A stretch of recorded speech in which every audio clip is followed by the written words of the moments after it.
وحويري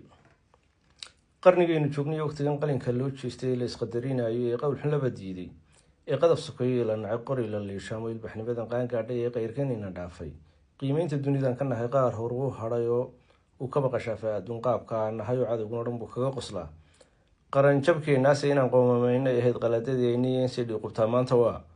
quus kaloo timiyo waa qaabkii shalay mar kale dib u qaalaynaayo qorshe xumo in la isugu dilaa qoysas ehelkeena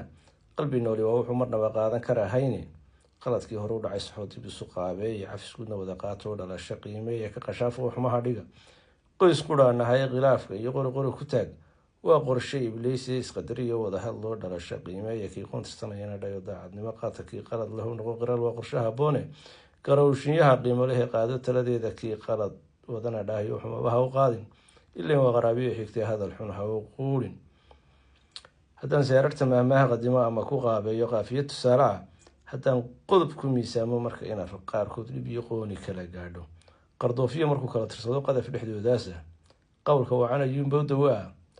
qaab walaalnimo eeba uu qaalimo iyo ma jiro qodob rag deeqaaba